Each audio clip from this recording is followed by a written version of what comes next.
Salut, c'est Cyril, je suis content aujourd'hui de te retrouver pour te parler à nouveau d'un livre. Aujourd'hui on va parler de L'Assignation, c'est un livre de Tania de Montaigne. Les Noirs n'existent pas, un livre qui m'a été envoyé par Grasset, que je remercie d'ailleurs pour l'envoi de ce livre. Allez, je vais te parler de ce livre tout de suite, c'est parti. Alors dans ce livre, de quoi nous parle Tania de Montaigne? Eh bien, elle nous parle d'une petite fille noire qui a grandi en France et de comment elle a vécu cette manière de...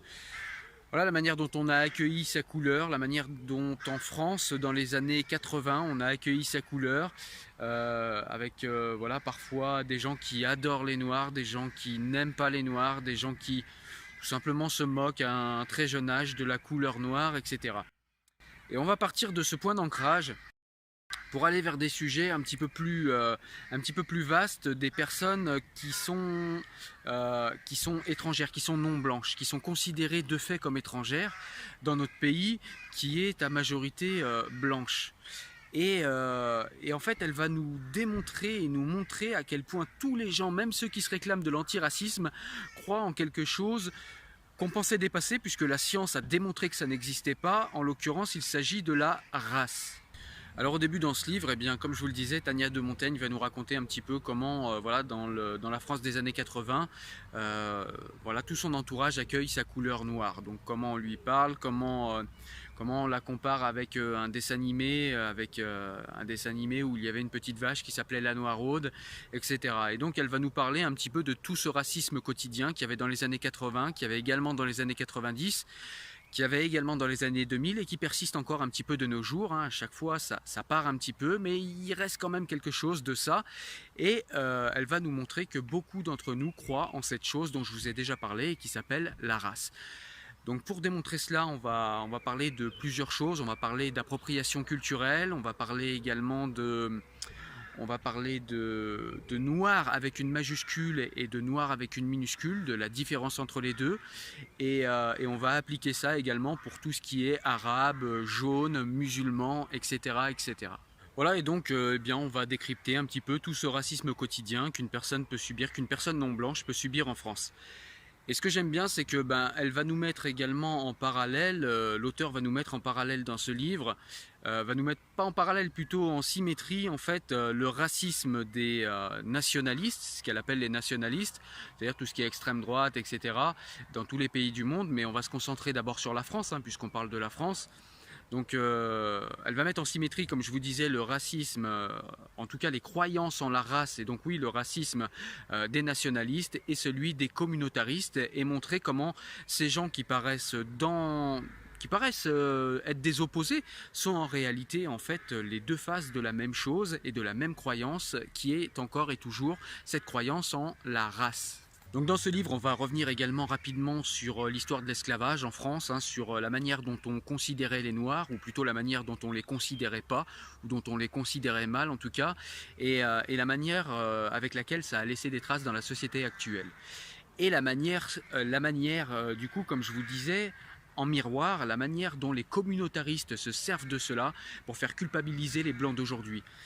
Pour nous dire ce qu'elle pense de ça, et puis pour annoncer voilà, la suite du bouquin, elle va prendre une phrase de Frantz Fanon en nous rappelant cette phrase de Frantz Fanon, donc, qui disait « Vais-je faire culpabiliser les Blancs d'aujourd'hui pour les négriers du XVIIe siècle ?» Voilà, et donc évidemment non, mais les communautaristes, c'est ce ils font culpabiliser les Blancs, parce que eux aussi, en fait, ils sont comme les nationalistes blancs, ils croient en toujours cette chose, la race. Et donc après, Tania de Montaigne eh bien, va nous proposer de rentrer dans ce qu'elle appelle la maison hantée, c'est-à-dire cette maison hantée qui est la nôtre à tous, la manière dont nous, au quotidien, on considère les Noirs, les préjugés qu'on a sur les Noirs, sur les musulmans, sur les jaunes, voilà, sur les personnes, comme disent les communautaristes, racisées. Et donc ces mêmes préjugés, on va les regarder également chez les communautaristes, etc. Et ça va être toute la suite du livre. Donc on va regarder au quotidien la manière dont même en se réclamant de l'antiracisme, même en pensant ne plus croire en la race, la manière dont on croit toujours et encore en la race, et la manière dont ça se matérialise dans le quotidien, que ce soit du côté des nationalistes, du côté des communautaristes, ou du côté de ceux qui pensent fermement et parfois avec bonne conscience être des antiracistes. Voilà, comme vous l'avez compris, c'est un livre livre que j'ai beaucoup aimé. Je vais pas trop vous en parler parce que c'est un livre qui est assez court, hein, il fait moins d'une centaine de pages. Donc voilà, je vais pas trop m'étaler parce qu'il faut quand même qu'il y ait un intérêt à les lire. Mais ce livre, voilà, toute proportion gardée, me fait quand même penser un petit peu au petit livre d'Étienne de la Boétie sur la servitude volontaire. Là, on parle pas du tout de la servitude volontaire, on va parler du racisme, de l'antiracisme et du communautarisme, pardon. Mais en tout cas, il me fait le même effet dans la forme, dans le sens où c'est un tout petit livre, mais qui va tellement droit au but et qui est tellement pertinent que vraiment ça vous retourne, ça vous fait réfléchir et voilà, ce livre peut vraiment changer les choses et ce livre parle vraiment et enfin de véritable antiracisme et vraiment ça fait plaisir. Voilà, donc ce livre est vraiment génial, je le fais pas toujours, hein, vous le savez, mais je le fais quand même parfois. Je lis un petit passage du livre, donc je vais vous le faire pour celui-ci. Allez, je vous lis un petit passage, c'est parti. Les Noirs, comme tous les êtres en majuscule, n'ont pas le droit d'être moyens ou communs. Ils sont extraordinaires, argument des défenseurs des Noirs, des Juifs, des musulmans, etc. Soit bons à rien, thèse des nationalistes. Il n'y a pas d'entre-deux.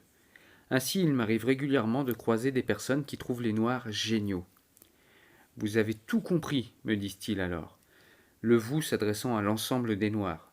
À charge pour moi de transmettre le message aux autres, puisque forcément, je les connais tous. Ces personnes qui adorent les Noirs, appelons-les les Noirs friendly, se pensent ouvertes d'esprit et tolérantes, utilisent régulièrement cet argument du noir génial pour justifier de l'intérêt de l'antiracisme. C'est la vertu des êtres en majuscules qui explique qu'on les défende. La logique étant, il faut être gentil avec les noirs, les juifs, les musulmans, les jaunes. Leur culture représente une telle richesse. Souvent, en plus de me trouver génial, les noirs friendly ont beaucoup de peine pour moi. Ils croient réparer une faute, celle de l'esclavage, en se comportant comme si j'arrivais directement du champ de coton, et en m'offrant leur honte pour se faire pardonner. Le noir friendly se fait alors blanc honteux, et les communautaristes s'en réjouissent. Ils apprécient plus que tout cette catégorie de personnes repentantes prêtes à admettre tout ce que vous dites sans questionner puisque vous êtes noir, juif, musulman, et que vous avez beaucoup souffert. C'est à eux que Frantz Fanon s'adressait en écrivant « Vais-je demander à l'homme blanc aujourd'hui d'être responsable des négriers du XVIIe siècle ? Vais-je essayer par tous les moyens de faire naître la culpabilité dans les âmes ? Les communautaristes essaient et ça marche. Pour les noirs friendly, les blancs honteux et les communautaristes, vous êtes noirs, donc victimes, et, de ce fait, vous avez raison, quoi qu'il arrive. La souffrance prime. Voilà, écoute, j'espère que l'extrait que je t'ai lu t'a plu. En tout cas, moi, dans la description, je mettrai d'autres liens vers le site Enfants du siècle avec d'autres extraits du livre. Et puis, il y aura également des liens pour acheter le livre hein, si tu as envie de le lire. Et à mon avis, je vais te faire envie de le lire parce que j'ai vraiment adoré ce livre. Voilà, donc quant à moi, je te dis à la prochaine vidéo pour un nouveau livre. Mets-moi un petit like comme d'habitude si tu as aimé, ça fait vivre la chaîne YouTube et puis ça m'aide à monter dans le moteur de recommandation YouTube et du coup de pouvoir être vu par plus de monde et de pouvoir recommander mes lectures à plus de monde. Je te laisse également aller me voir sur mon profil Tipeee si tu as envie de participer à l'aventure et de voir du contenu exclusif.